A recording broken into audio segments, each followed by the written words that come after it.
I'm Richard Haines from Investinhmos, and this is Will Bailey from Holmes and Bailey. We're just going to have a bit of a chat about investing in social housing properties, HMOs which have leases in place on the property, and the advantages, pitfalls, and anything else that hopefully you might want to know about. So, Will, straight off the top of the bat, what is an overview of what a lease is on a property for social housing? Okay, so rather than in a normal buy-to-let property, we rent to a tenant, John, on an assured short-hold tenancy normally. Yes. A leased social housing property is where we use the same property, but we lease it for a set period of time under a commercial lease to a housing provider who then looks after tenants. Okay. Now that lease might be for 6 months, it might be for 3 years, it might be for 25 years. The term of each lease will be specific to the lease itself. Yep. But the main point is that that's kind of like a commercial lease. Okay. So what we'd want to do from our point of view is we want to lease for a really long period of time to the social housing provider. And we want them to take care of everything, and all that should be included in the lease. So really it's a contract between them and us, outlining what the terms of that rental or lease period will be. So who sets the terms? It's negotiated at the start before the property is leased. Okay. Some of the social housing companies out there are pretty set in their ways, so there'll be a set lease that we have to work with for some of them. Others we can work with and negotiate a bit more. I think it's important to remember though that we want to make sure that it's not too restrictive on the social housing provider. We want them to be able to continue to operate and continue to pay rent. So we need to negotiate from a fair point of view. Okay. So, Will, you've been involved in all sorts of different types of property deals and what have you. Is there a reason why you've gravitated towards these social housing deals? Yeah, absolutely. We can make money out of property in a number of different ways. So many different ways or strategies or whatever you want to call them to make money from property. The thing with social housing when it's done right is it's truly a win-win. Yeah. I think we all know someone who is disadvantaged, someone who's vulnerable. Everyone in someone's family will have someone like that, I'm sure.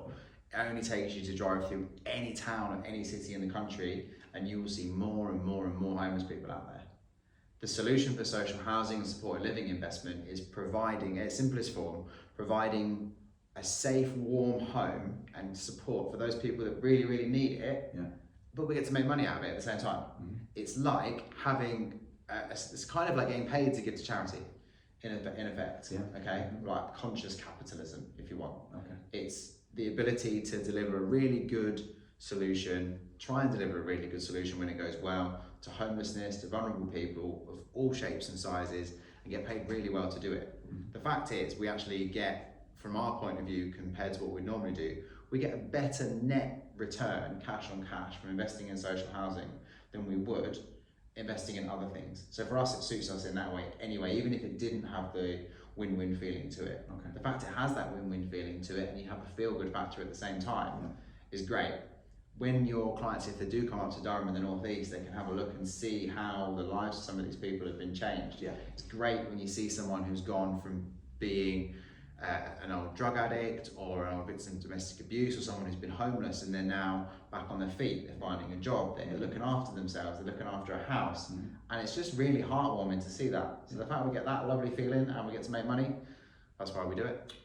And so is that a genuine offering then, if there are people out there who would like to come and see what you do? Yeah, you're absolutely. open to that? Yeah, 100%. Offices up in the northeast of England to show people around, provided there's a level of interest and we've had a chat first, then yeah, absolutely. A bit of notice, we'll invite them up, sure. Good. So that's a good next step in terms of anybody out there that's thinking about investing money into the social housing sector.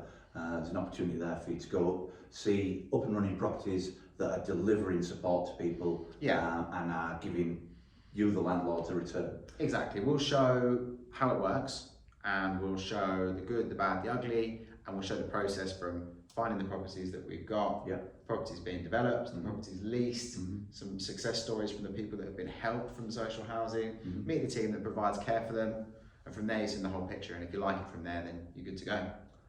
So you mentioned there about the types of properties that you're sourcing and you're developing. Do you want to touch on that and tell us a little bit more about sort of what the range of different property types Yeah, looks like. Absolutely. I suppose if we talk about some of the stock that's in the pipeline between us and your clients already, that might be a good. That's probably There might be a good thing. So there's normal standard family houses. Yeah. Okay.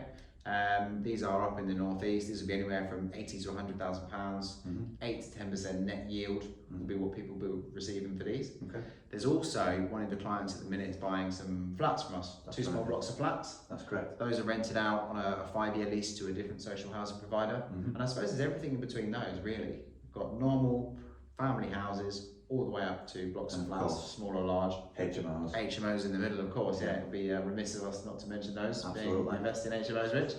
So yeah, there's everything in between, and it depends. I guess our approach really is provider led. So the housing providers that we work with tell us what they want, because they know that we've got the funding and the ability to go and buy them what they want. Yeah. So if the provider says, I want 10 houses in Halifax, Yeah. off we go, our team goes and buys 10 houses in Halifax. Okay. If the housing provider says, well, we need 14 flats in this part of Hull, Yeah. off our team goes, they buy, they convert 14 flats in Hull. So it's provider led. We go where the demand is from the social housing provider. And where does that requirement from the provider come from? Where do they get that demand? Okay, so each provider will have different ways of receiving referrals. Okay. Then there's a huge amount of different ways, but they call them their referral pathways. So each housing provider will have their own referral pathways and where they receive their tenants from. Okay. Lots and lots of ways, too many to go into.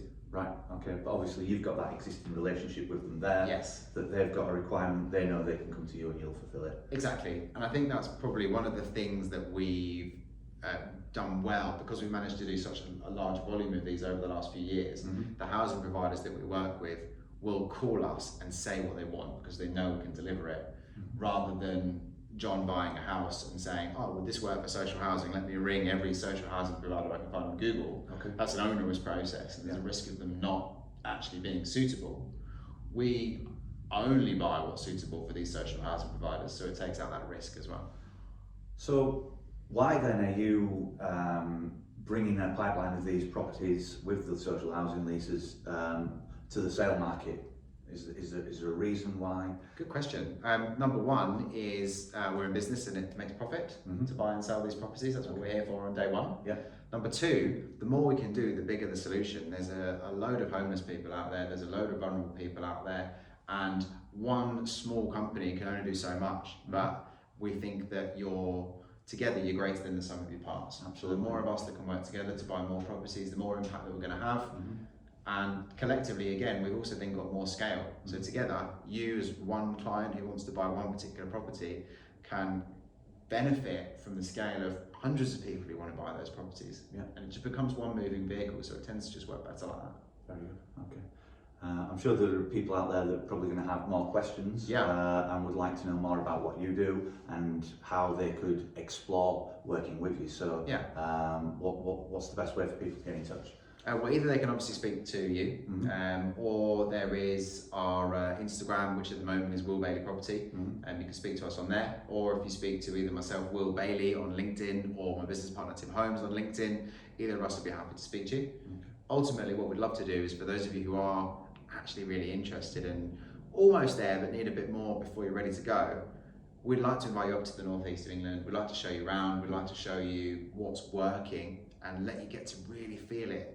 See the houses, see the tenants getting care, see the whole picture, make sure you're really happy with it so that you're comfortable to move forward. Okay. So with that in mind, we're working together with Holmes and Bailey to put together some discovery days for our client base.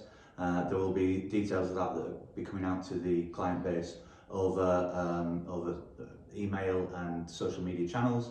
If you're not on that mailing list, make sure that you go on to Investinhmos and register your information, and then there'll be details about that coming out shortly. Excellent. Thanks, Rich. Thank you. Cheers.